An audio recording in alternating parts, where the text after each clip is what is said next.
Hi guys, it's me again. Pauli na may gikan sa Westfield, Parramatta. The time is 2:15 in the afternoon. We need to go home before 3 p.m. kaya napay trabaho akong husband. Taud-taud na sad mi wala ka adto sa Westfield nga Parramatta. Na may Westfield sa among suburb which is the Liverpool, pero kay ra gyud ang Parramatta. Mas dako ang Parramatta or same lang. Okay? I-pick up na ko akong order online. Ato siya i-unbox guys. So, ang akong i-order from Sephora store, kaning duha. Which is ang Hourglass nga number 15, which is the blush brush. And then, I also purchased the Dior Backstage Face and Body Foundation. Dior Backstage in shade of 2N. Second, Skin Effect, Natural Finish, Water and Heat Resistant, Buildable Coverage. This cost me 10% discount kay naka-Sephora sale sila. Let's unbox this one. Tadam! Hey, nice siya kay dili siya glass. Ano, squeeze ni mo. Ano to kung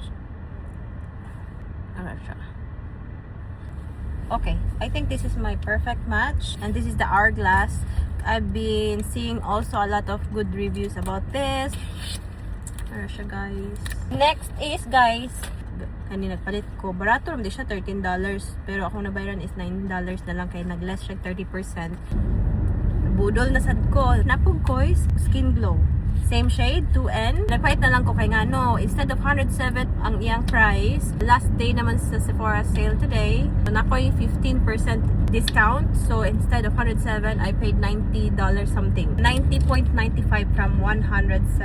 So naka-discount ko $16. Money siya ko. I'm so happy on my purchase. Money siya ang Dior Backstage Rosy Glow in the shade of 77 or 077 Candy. Tara guys. I think this is the new package. Tara siya guys. Oh, nice ko.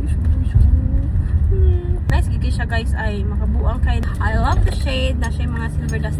Uy, hindi naman maklaro ka. So, nakapalit ko concealer. Kaya kailangan po na to. So, nakapalit ko ani. Muna siya ang Dior Forever Skin Correct 24-hour wear and hydration creamy concealer. 2N na 1.5N kung i-open na to. Nara siya. Dahil naka-doe foot siya guys. Ato daning spot concealer. Kana. Naka-doe foot na siya. So nice. Ay, sabay ba? Ito siya smell pero dili parehas ang ka-strong siyang smell. Lang, anong naaman ni garas? Ala si auntie. Buwak? Hindi magaras. Ayan, naman ka ng film sa iyang... Dili, uy. Oh, mura man siya. Uy. Unsa man eh. Kanira akong nagamit. Mas spoil siya, okay. Natipak man gid siya, oh. Karon pa na ko to gi-unbox. Ano siya pahumot, guys. Ano yung pahumot? What? Bye, guys. Naulit ko.